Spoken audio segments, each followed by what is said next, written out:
최근에 그 방송 요새 우리나라 여러 가지 정치라든지 또 세계 정세가 많이 어려움을 겪다 보니까 사실 비중이 좀 떨어지는 듯한 모습은 있지만 사회적으로 가장 큰 이슈 중에 하나가 있다라면 여러 가지 성폭력을 행해서 구속되었던 김근식이라는 사람이 추록하는 문제입니다. 그래서 그 문제로 인해서 이 사람을 어떻게 할 것이냐 불안해하고 또 힘들어하는 많은 사람들을 보게 됩니다.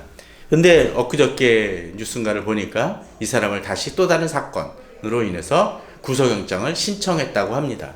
그것이 실제로 실행이 되어질지 안 될지는 좀 모호한 부분도 있긴 하지만 어찌됐건 간에 사람들이 이 문제를 얼마나 두려워하는지를 알 수가 있죠. 사실 그 전에도 그런 조모 씨의 어떤 그런 일들이 있었던 것을 우리는 기억을 합니다. 사실 저는 개인적으로 이 세상에서 가장 나쁜 범죄 중에 하나를 꼽는다면 살인만큼 어떤 면에서는 살인보다 더 심각한 죄가 바로 성폭력이라는 생각을 해봅니다.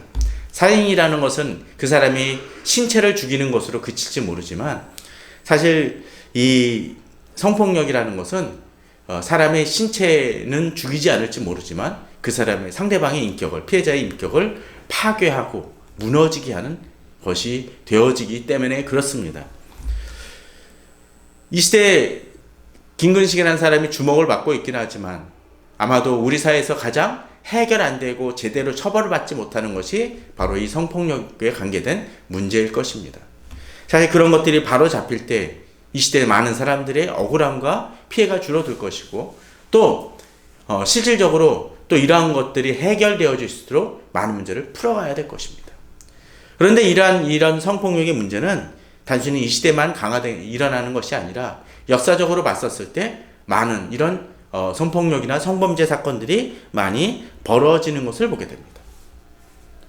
오늘 본문 속에서 저희들은 압살롬을 다루지만 이 압살롬은 사실은 다윗이 우리아의 아내 밧세바를 범함으로 인해서 벌어졌던 그 사건의 연장선상에서 벌어지는 일이라고 할 수가 있습니다. 우리가 익히 알고 있듯이 다윗이 시대에 있어서 가장 잘못을 행한 것 두 가지를 한다라면 하나는 인구조사입니다. 하나님 베푸신 은혜보다도 자기가 이룬 것을 체크해보고 확인하고자 하는 어떤 교만과 그런 어떤 독선 때문에 인구조사를 하다가 엄청난 사건이 벌어지죠. 그래도 그 사건 속에서는 성전을 지을 수 있는 어떤 토대를 그 사건을 통해서 찾게 됩니다. 그런데 이 밧세바 사건은 다윗 왕조가 사실은 몰락하게 된 계기가 된 거죠. 다윗이 요압의 군대를 이끌고 요압을 이 땅을 이방 민족을 치러 갔었을 때 그는 혼자 한거를 거닐고 어떤 나태한 모습을 보이다가 결국 밧세바 사건을 벌이게 됩니다. 그런데 그러고 나서 어떤 일이 벌어집니까? 하나님께서 나단 선지자를 통해서 1년 동안 침묵하시다가 나타나게 하셔서 그 다윗에 대해서 심하게 꾸짖으시죠. 그리고 다윗은 어떻습니까? 하나님 앞에 무릎을 꿇습니다. 그것만 보면 문제가 해결된 듯 합니다. 그러나 그로 인해서 하나님의 그 말씀처럼 다윗 이후의 그 사건들은 계속적으로 쇠락과 나약해지는 모습을 보여줍니다. 그리고 성폭력은 또 다른 모습으로 후유증과 여파를 이 사건들을 벌이곤 합니다. 어떤 일이 벌어집니까? 그 다윗의 자손들 중에 자식 중에 암논이라는 그 첫째가 압살롬의 여동생이었던 그 다말을 연모하게 되고 그를 술수로 인해서 끌어들여서 성폭행을 하게 됩니다. 근데 다윗이 이에 대해서 어떤 처벌을 하지 않게 됩니다. 아마도 그랬던 연유 중에 하나는 자기가 당당하지 못함으로 인해서 좀 더 주도적으로 해결해야 될 사건들을 해결하지 못하는 모습을 보이게 되죠. 그로 인해서 어떤 일이 벌어집니까? 결국 압살롬이 한 2년 후에 암논을 죽이는 사건이 벌어집니다. 그리고 이제 그 이후의 사건이 바로 오늘 사건입니다.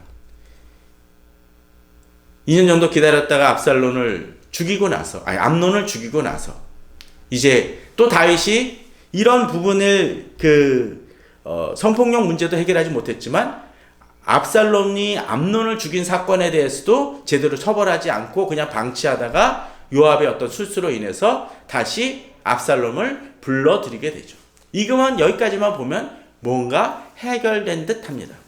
그런데 사실 압살롬에게 있어서 이 여동생은 아주 중요한 존재로 비춰졌던 것 같습니다. 사실 압살롬이 사무엘하 14장 27절에 보면 압살롬이 아들 셋과 딸 하나를 낳았는데 딸의 이름은 다말이라라고 되어 있습니다. 이것을 통해서 보게 되면 자기 여동생을 얼마나 아끼고 사랑하고 애지중지했기 때문에 어떤 일을 행합니까? 바로 자기 딸마저도 똑같은 이름을 짓는 모습을 보여준다는 것이죠. 더더군다나 다말의 문제가 훨씬 더 컸던 이유 중에 하나는 바로 이 다말이 그런 일을 당고 나서 그냥 홀로 외로이 슬퍼 지냈다라고 보면 되겠습니다. 세월이 지나가서 뭔가 문제가 해결된 것 같고 조용합니다. 어떤 파급 효과는 벌어지지 않는 듯합니다. 그러나 사람의 상처와 그 부분을 해결하지 못하면 어떡합니까? 그것은 덮어놓은 것 같고 조용한다 할지라도 어떻게 된 거죠? 골마 터지게 되어집니다. 뭔가 썩어 문드러집니다. 의사한테 내가 암이라고 진단을 받고 나서 만일 그렇다고 쳐봅시다. 진단을 받고 나서 두려워서 한 1년, 2년을 그냥 방치하는 사람이 종종 있습니다. 근데 그렇게 방치하면 내가 당장은 어떤 문제나 그런 것이 일어나지 않는다고 해서 내가 나았습니까? 서로 100분의 1 하나 정도로 나았을 수도 있겠지만 그냥 방치했으면 어떻게 됐을까요? 그 병은 더욱더 커졌을 것입니다. 다윗은 그 부분에 대해서 미숙했습니다. 아마도 자기가 행했던 잘못으로 인해서, 죄로 인해서 암논의 문제도 그렇고 압살롬의 문제도 주도적으로 해결해야 될 때 해결하지 못했습니다. 그러다 보니까 점점 문제는 커져갑니다. 당장은 문제가 아무 문제 없는 것 같지만 더욱더 커져가는 일들이 벌어진다는 것이죠. 그로 인해서 오늘 본문 이후에 벌어지는 그 본문들을 보게 되면 압살롬이 이 일을 통해서 이제 반역을 행하는 모습이 벌어집니다. 그 모습을 통해서 압살롬이 단순히 이 다말의 문제로 인해서 분노해서 모든 일을 처리하는 것 같지만 결국 그 압살롬의 마음속에 어쩌면 암논만큼이나 다윗만큼이나 더 악한 마음이 자리하고 있었음을 좀 돌아보길 바랍니다. 어떤 때 우리가 어떤 억울한 일을 당했지만 그 억울한 일을 당한 것만이 나의 모든 범죄를 또 합리화하는 것도 아니라는 것도 생각해 봐야 됩니다. 물론 조심히 다뤄야 될 부분이긴 하지만요. 또 그런 문제들이 발생되지 않기 위해서 우리가 해야 될 것이 뭡니까? 공의이고 공정이고 정의일 것입니다. 이 시대에 그 문제가 사실 부족합니다. 그로 인해서 어떠한 문제들이 발생되어지는지 또 사실 이 다윗이 밧세바 사건을 벌인 이후에 또 압살롬 사건을 통해서 이 압살롬을 오늘 주제로서 루저라고 잡았지만 실질적으로는 다윗이 무너진 루저로의 모습을 보이고 있고 또 그 주변 사람들이 어떻게 무너지는 모습을 보여주는지를 아마도 몇 주에 걸쳐서 좀 살펴보았으면 합니다. 오늘 1절에 보게 되면 그렇게 나옵니다. 그 후에 압살롬이 자기를 위하여 병거와 말들을 준비하고 호위병 50을 그 앞에 세우니라 라고 되어 있습니다. 압살롬이 이제 요압의 도움으로 인해서 돌아옵니다. 2년 만에 돌아옵니다.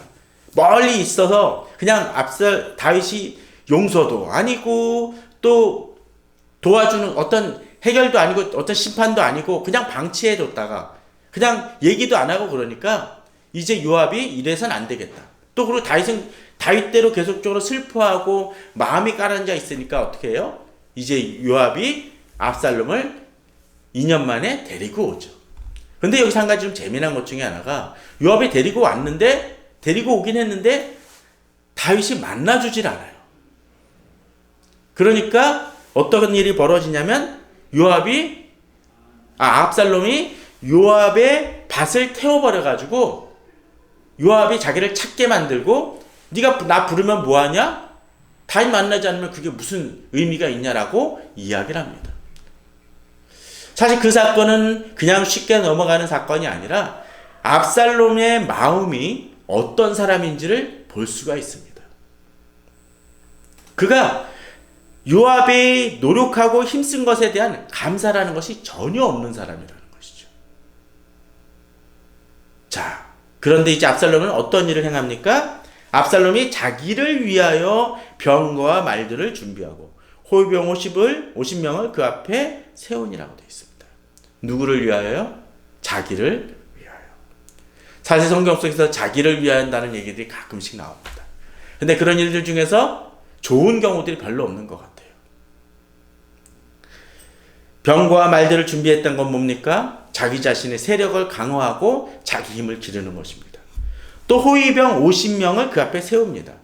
이 호위병 50명이 단순히 50명에 그치겠습니까? 자기를 보호하는 사람만입니다. 그런데 다윗이 왕이 있고 그 왕의 아들인데 굳이 50명을 세울 이유가 아무것도 없습니다. 그에겐 뭡니까? 무언가 자기가 세우고 자기가 계획하는 특별한 선하지 못한 일들이 있음을 보여준다는 거죠. 그런데 오늘 본문은 이제 한 걸음 더 나아갑니다. 그렇게 세워놓고선 자기 세력을 키우고 자기 권위를 올려놓고서는 2절에 보면 압살롬이 일찍이 일어나 성문길 곁에 섰다라고 되어 있습니다. 일찍이 일어납니다. 뭔가 적극적이죠. 그리고 성문 곁에 섰다는 건 뭘까요? 특별히 성문 곁은 어떤 그 시대의 어떤 장로들이라든지 지도자들이 그쪽에 서 있는 경우들이 많이 있습니다. 권위를 나타내기도 하죠. 특별히 성문 곁에 있다는 건 뭡니까? 이 뒤에서 벌어지는 사건들을 통해서 본다라면 이제 왕에게 다가오는 사람들을 가로채는 역할을 하는 것입니다. 왕에게 재판을 청하러 옵니다. 사람들이. 그리고 그 사람에게 너는 어느 상업이냐? 그 사람의 대답이 종은 이스라엘의 아무 지파에 속하였나이다 하면 이제 뒤에 나오는 내용을 보면 압살롬이 그 재판을 자기가 처리해 주겠다고 합니다.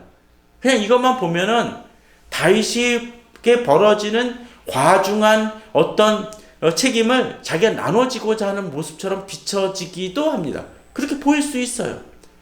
그런데 문제는 다윗이 그런 권한을 이 압살롬에게 줬습니까? 아니라는 거예요.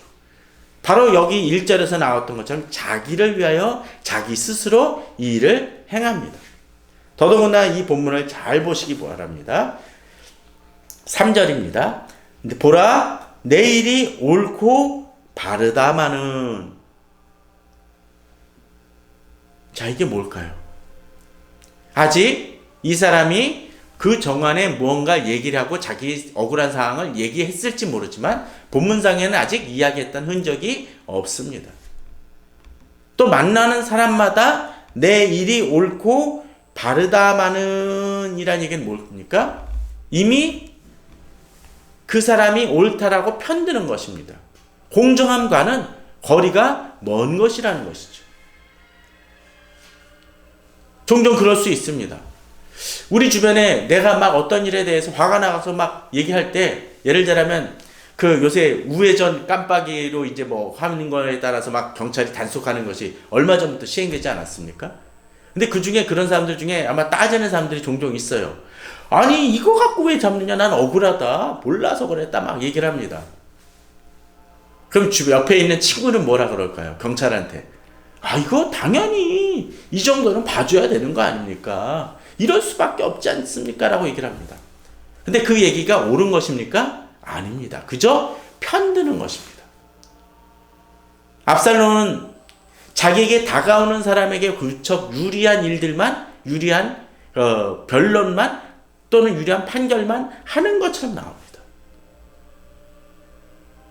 거기에 공의가 있습니까? 정의가 있습니까? 공정이 있습니까? 없습니다. 이렇게 얘기하는 것은 자기 편을, 자기를 지지하는 사람을 만들기 위한 술책에 지나지 않는다라는 거죠. 그러면서도 계속 이 사람을 만일 그렇게 포섭을 하면 어떡할까요? 이제 4절의 소리입니다. 또 압살롬이 이르기를 내가 이 땅에서 재판관이 되고 누구든지 송사나 재판할 일이 있어 내가 내게로 오는 자에게는 내가 정의 베풀기를 원하노라 라고 되어 있습니다. 역시 여기서도 마찬가지죠. 그 사람에게 유리한 판결을 내려주는 것이 정의입니까? 아닙니다. 그건 아무 상관이 없어요. 서로 내게 다가온 사람이 틀렸으면 틀렸다라고 얘기를 하는 것이 공의이고 정의입니다.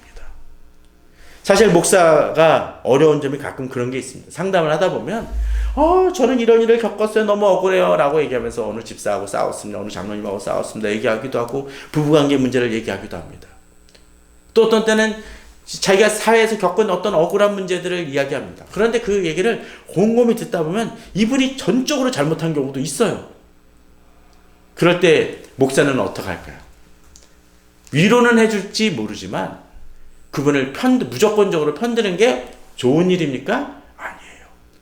그런데 아무래도 상황이 민망하니까 그래 얼마나 힘들겠어요. 당신이 옳아요 라고 이야기하는 목회자들에게 오는 유혹이 있습니다.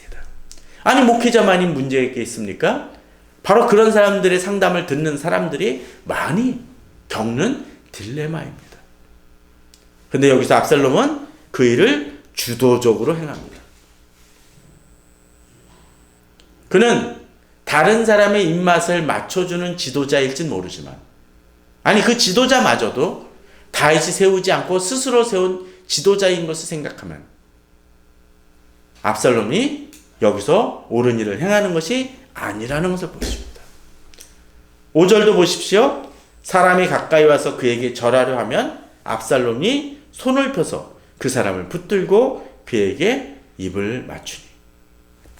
엎드리려고 하면 어떡합니까? 붙들고 절하지 못하게 하고 안아주고 위로해 주는 것입니다.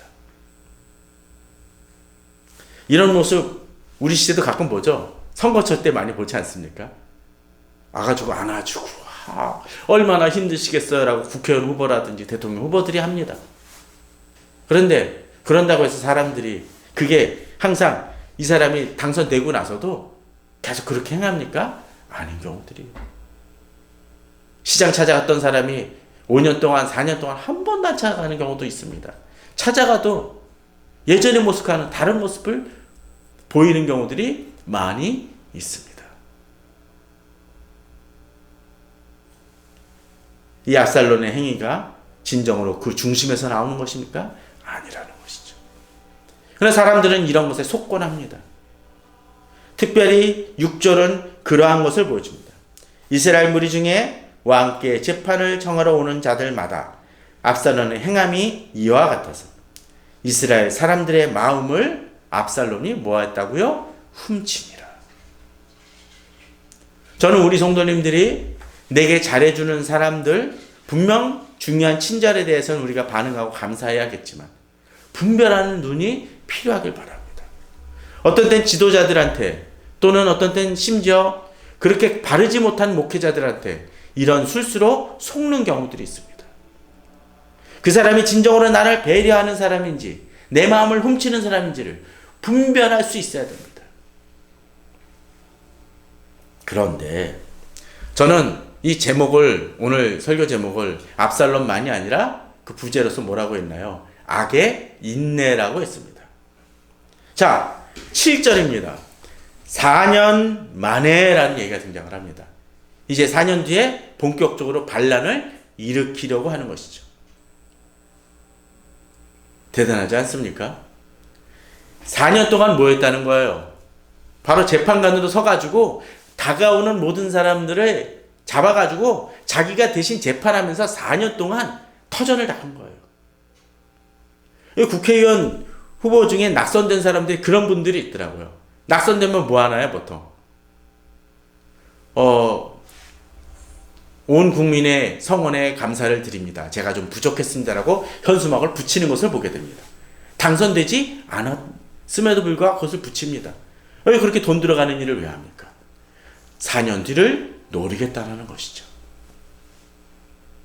마치 압살롬은 4년이란 긴 기간을 묵묵히 이 일을 행하면서 준비를 행합니다. 사람을 계속적으로 모으는 작업을 합니다. 사실 압살롬은 대단했던 게 바로 이러한 일들을 여러 번 행합니다. 자, 사무엘하 14장에 보게 되면 그런 얘기가 있죠. 압살롬이 이제 23절에 14장 23절에 보면 이런 구절이 나옵니다. 만 2년 후에 에브라임 곁 바알 하솔에서 압살롬이 양털을 깎는 일이 있음에라고 되어 있습니다. 22절에 보면 압살롬은 암논이 그의 누이 다말을 욕되게 했으므로 그를 미워하였다라고 되어 있었죠. 그 암논에 대해 잘잘못을 압살롬이 말하지 아니했다고 되어 있습니다. 다말 사건 때 그랬습니다. 아무 얘기도 안 해요. 그냥 침묵합니다. 이것만 보면 어떡할까요? 오빠인데도 불구하고 다말의 문제를 그냥 방치하는 것처럼 비춰집니다. 그런데 23절에 보게 되면 만 2년 후에라고 되어 있습니다. 그러면서 이제 압살롬이 양털을 깎는 일, 그러니까 왕자니까 그 양들이 되게 많았나 봐요. 그죠? 그 양을 깎는 일이 큰 행사가 되어진 것 같아요. 그러니까 아마 잔치를 벌이는 것 같습니다. 압살롬이 왕의 모든 아들을 청하고 또 압살롬이 왕께 나아가 다윗에게 나아가서 이제 양털 깎는 일이 있으니까 왕은 신하들을 데리고 당신의 종들과 함께 오라고 이야기를 합니다. 초청을 하는 거죠. 일종의 잔치예요. 그때 왕이 압살롬에게 이르되 내 아들아 이제 우리가 다 갈 것 없다. 내가 누를 끼칠까 하노라 라고 되어 있습니다. 여기서 압살롬의 중요한 어떤 술계를 보게 됩니다. 아마도 어떤 학자들은 다윗이 이때 청했다라는 것을 보게 되면 아마도 이때 이미 반란을 꿈꾼 것은 아닌가라는 생각도 해봅니다. 왕이나 왕자들이 다 와서 한꺼번에 치면 어떻게 해야 돼요? 자기가 왕권을 잡을 수 있으니까. 또는 이렇게 생각을 하는 사람들도 있습니다. 다윗을 청했던 이유 중에 하나는 만일 왕자들만 청했다라면 다윗이 비록 2년이란 긴 세월이 지났지만 암논에게 무언가 일을 행하지 않을까라는 부담이 있었을 거예요. 그죠? 그럴 수 있지 않습니까? 지금까지 조용하긴 했었지만. 그러자 이제 왕이 이것을 거절하니까 그러면 왕자들이라도 보내주십시오. 그것도 암논만 보내는 것이 아니라 다 보내달라고 이야기를 해요. 그리고 어떻게 하나요? 이제 다윗은 나오지 않았으니까 이제 암논만 죽이며 복수를 행하는 모습이 보여집니다. 자, 그런데 2년 동안 사실은 정말 그 분노와 그런 것들이 강했을 텐데 그것을 참아서 복수를 하는 인내심을 보여주잖아요. 근데 오늘 본문 속에서도 뭡니까? 이제 여기서는 사무엘하 15장에서는 4년 만에라고 얘기합니다. 우리나라 이 정치에도 누구죠? 그 전두환 대통령의 이 쿠데타를 정말 긴 쿠데타, 장기전의 쿠데타라는 표현을 많이 씁니다. 그런 것처럼 사실은 압살롬도 장기적인 차원에서 이 반란을 꿈꾸는 것을 보게 됩니다. 행하는 걸 보게 됩니다. 2년 지나고 2년 뒤에도 아마 2년 뒤에도 앞서 얘기했던 것처럼 반란을 일으키고자 하는 마음이 있었는데 그 문제가 안 되니까 이제 4년이란 공을 들여서 이 일을 계획하죠. 아마도 어쩌면 더 길었을지도 모릅니다. 앞서 압살롬이 암논을 죽인 다음에 예루살렘을 돌아오지 못했던 기간까지 따지면 더 길었을 수도 있어요. 어찌 됐건 간에 이제 이런 일을 이제 4년 만에 쿠데타를 일으키는 모습이 보여집니다. 지독한 사람이에요. 대단한 어떤 면에서 대단한 인격을 가진 사람입니다. 우리는 쉽게 분노하고 쉽게 뭔가를 이루려고 합니다. 그런데 이 압살롬은 이 일을 위해서 아주 오랜 동안 공을 들이고 계획을 세우고 추진하는 모습을 보여줍니다. 저는 이런 점만큼은 우리 성도님 좀 본받았으면 좋을 것 같아요. 그런 악한 것이 아니라 선한 측면에서 꾸준하게 하나님 말씀을 보고 꾸준하게 자기 인격을 닦아나가는 것은 중요합니다. 그런데 그 인내를 잘못된 것으로 본문은 사용하고 있다는 거죠. 이제 어떻게 행하나요? 압살롬이 왕께 아뢰되 내가 여호와께 서원한 것이 있사오니 청하건대 내가 헤브론에 가서 그 서원을 이루게 하소서. 당신의 종이 아람 구술에 있을 때에 서원하기를 만일 여호와께서 반드시 나를 예루살렘으로 돌아가게 하시면 내가 여호와를 섬기리이다 하였나이다 라고 얘기합니다. 자, 첫 번째로서 이 압살롬은 이제 예루살렘이 아니라 헤브론이라는 데를 가서 이 일을 계획합니다. 헤브론은 그 군사적으로 이 정치적으로 의미가 있는 곳입니다. 다윗이 왕권을 장악했던 곳이기도 하거든요. 그런데 그곳으로 간다고 합니다. 그런데 가는데 아무래도 예루살렘에서 반란을 일으키면 힘들겠죠. 왜냐하면 다윗의 군인들이 있을 수 있으니까. 그런데 가서 왜 간다고 얘기하죠? 여호와께 서원한 것이 있다라고 얘기하면서 여호와라는 말을 여러 번 반복을 합니다. 8절에서도 여호와께서 반드시 나를 예루살렘으로 돌아가게 하시면 또 내가 여호와를 섬기리다 하면서 여호와라는 말을 반복하죠. 그는 어떤 사람입니까? 자신의 악한 일을 추진하기 위해 여호와 이름을 경망되이 일컫습니다.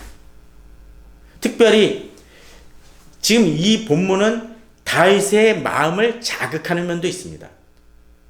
바로 무엇이냐면 아람 구술에 있을 때라는 얘기는 이 압살롬이 다윗을 떠나 숨어 지내던 그때입니다. 비록 처벌을 하지 않았지만 다윗이 부르지 않으니까 머물러 있던 그곳에서 이제 내가 예루살렘으로 돌아가게 하시면 내가 여호와를 섬긴다라는 얘기는 이 예루살렘으로 돌아와 다윗을 만나기를 간절히 바랬다는 걸 사실 의미합니다. 그러니까 이런 말을 하게 되면 다윗이 어떡할까요? 그래, 찔리죠. 자기 마음이 아픔이 있죠. 그러니까 어떻게 해요? 헤브론으로 가도록 어떡할까요? 허락할 수밖에 없겠죠. 그는 사람의 마음을, 앞에서도 모든 백성의 마음을 훔쳤다고 되어 있지만 하나님을 경망되이 여기고 또 두 번째로 다윗의 마음을 속이고 있습니다. 악한 사람이 이렇습니다. 인내하지만 사람의 마음을 갖고 장난하는 사람들이 있습니다. 사람의 마음을 가지고 장난하는 사람들은 올바른 사람들이 아닙니다. 또 사람의 마음을 훔치는 사람은 어떡합니까? 하나님을 경외하지 않는 사람이기도 합니다. 그러기에 이 사람은 어떡합니까? 앞에서 재판할 때도 자기에게 나오고 자기를 지지하는 사람은 어떤 사람이에요? 좋은 사람이고 옳은 편인 거죠. 이 시대에 공정과 정의가 사라진 것이 많이 뭡니까? 내 편은 무조건 해도 옳다라는 거예요. 아무리 악한 일을 해도 그것을 합리화시키곤 합니다. 그런 사회는 건강한 사회가 아니고 악한 사회입니다. 압살롬이 사실은 추구하는 사회가 바로 그런 거였습니다.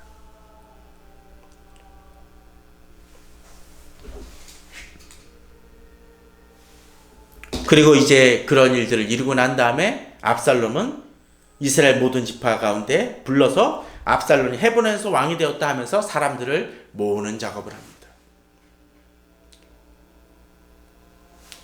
압살롬이 헤브론에서 이제 다윗의 그 영역 속에서 벗어나 이렇게 하니까 4년 동안의 공으로 인해서 어떻게 하나요? 많은 사람들이 그에게 나오기도 하죠.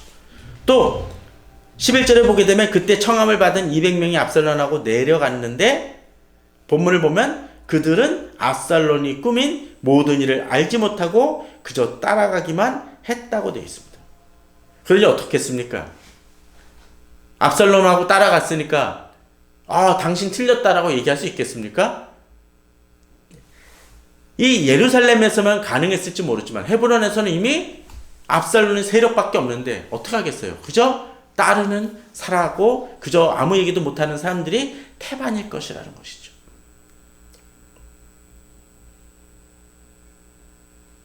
아마 이제 다음번에 다루겠지만 여기 이제 이 12절에서는 아이도벨이라는 사람이 옵니다. 이 사람은 모사꾼이었습니다. 이에 대해서는 좀 나중에 설명을 한 번 더 다음번에 또 다른 루저로 다루긴 하겠지만 사실 이 사람은 좀 주목해 볼 필요가 있습니다. 이 사람은 어떤 사람이냐면 엘리암의 아버지라는 표현이 나옵니다. 근데 그 엘리암이 누구냐면 밧세바의 아버지이기도 합니다. 그럼 어떻게 하나요? 밧세바가 손녀가 되겠죠. 그로 인해서 증오감을 가졌던 사람이었던 것 같습니다. 그러기에 이 아히도벨은 누구의 편이 되어지냐라면 바로 압살롬의 편이 되어지고 압살롬에게 악한 지혜를 통해서 권력을 잡을 수 있는 토반의 어떤 죽이는 중요한 인물이 되곤 합니다. 이에 대해서 좀 나중에 살펴보도록 하고요. 그럼을 통해서 이제 그 세력이 점점 커지게 됩니다. 특별히 또 13절에서는 전령이 다윗에게 말해서 이스라엘 인심이 다 압살롬에게로 돌아갔나이다 라고 합니다. 이제 이 전쟁, 이 반란은 그냥 성공한 듯이 비춰집니다. 그런데 이런 상황 속에서 다윗이 옛날 같으면 아마도 이 부분을 평정하려고 군대를 일으키고 대결을 했을 것입니다. 그런데 14절 15절을 보면 왕이 그러질 못합니다. 그의 모든 신하들에게 이르되 나가 싸우자가 아니라 일어나 도망하자거든. 그렇지 않으면 우리 중 아무 한 사람도 압살롬에게서 피하지 못하리라 고 되어 있습니다. 아마도 이러한 다윗의 고백은 지금의 이 압살롬의 반란이 자기가 행했던 악한 일에 대한 하나님의 심판으로 여긴 것은 아닌가 생각이 되어집니다. 또 자신이 예전에 그 일로 인해서 강하게 리더십을 발휘했던 그 마음들이 무너지고 약해져서 이 일에 대해 제대로 대처하지 못하고 마음이 약해져 있는 모습을 보게 됩니다. 넘어지면 어떡하죠? 아픕니다. 또 심하게 넘어지면 어떡합니까? 달리던 사람이 쾅 하고 세게 넘어지면 제대로 뛰지 못합니다. 고통으로 인해서요. 아픔으로 인해서요. 또는 다리가 부러져서 제대로 뛰지 못할 수도 있습니다. 죄라는 것은 바로 그렇습니다. 다윗이 그러했던 것 같습니다. 그러므로 인해서 싸워야 될 때, 대항해야 될 때 대항할 힘을 잃어버립니다. 압살롬이 오늘 루저라고 다루고 있지만 다윗도 또 다른 측면에서 루저이고 실패자임을 보게 됩니다. 그러나 중요한 것은 그 상황 속에서 다시 일어날 수 있느냐, 회복할 수 있느냐라는 것이죠. 나중에 한 번 더 살펴보겠지만 왕의 신하들이 왕께 이르되 우리 주 왕께서 하고자 하신 대로 우리가 행하리이다. 보소서 당신의 종들이이다 하도록 되어 있습니다. 압살롬은 앞세 사람들을 어떻게 했나요? 그의 마음을 훔치고 억지로 끌어냈다라면 지금 다윗의 상황 속에서 이 신하들은 어떡합니까? 자발적으로 다윗을 쫓고자 하는 사람들입니다. 압살롬의 사람들과 다윗의 사람들의 큰 차이가 바로 여기에 있습니다. 비록 다윗이 실패했었지만 그가 다시 일어서고 다시 하나님을 찾는 사람임을 알기 다윗의 신하들은 다윗을 쫓고자 합니다. 마음을 훔치는 자가 아니라 하나님을 비록 넘어졌어도 하나님을 바라보는 자에게 나아갑니다. 저는 우리 성도님들이 하나님 앞에 비록 넘어졌어도 다윗처럼 다시 일어난 사람이 되길 원합니다. 또 어떤 때 내가 비록 힘들고 어려운 일을 겪는다 할지라도 그로 인해서 더 큰 악을 만드는 사람은 되지 마시기 바랍니다. 그것은 결국 내 자신을 망칩니다. 비록 그가 인내하고 일을 계획하고 뛰어난 머리를 가졌을지 모르지만 그는 더 큰 악을 만들어내고 나중에 가서는 다윗의 후궁들을 공개적으로 범하는 더 큰 악을 행합니다. 자기가 비난했던 다윗이나 암논보다도 더 큰 악을 행합니다. 압살롬이 낫습니까? 압살롬이 겪었던 일은 분명 아픈 일이지만 그보다 더 악한 자로 전락하는 우리가 되지는 말아야 될 것입니다. 아니 어쩌면 그의 마음속에 있던 악이 이 분노로 인해서 표출되어지고 더 성장해버린 것은 아닌가 하는 생각도 해봅니다. 전 다시 말하지만 성폭력은 사라져야 될 것이고 엄한 죄이고 악한 죄입니다. 그에 대한 정당한 처벌을 하고 바로잡아야 됩니다. 또 피해자애들 위로하고 치유해야 되어집니다. 그러나 우리가 우리 상처로 인해서 더 악한 자로 되는 일은 막아야 될 것입니다. 압살롬은 다말을 위로하지는 못했어 오히려 자기가 더 망가지는 행위를 보여줍니다. 이 시대에 나를 괴롭히는 문제가 있습니까? 그 문제로 나를 더 떨어뜨리는 자가 아니라 진정 다윗처럼 다시 일어서시는 우리 성도님들 되시기를 주님의 이름으로 축원합니다. 다 같이 기도하시겠습니다.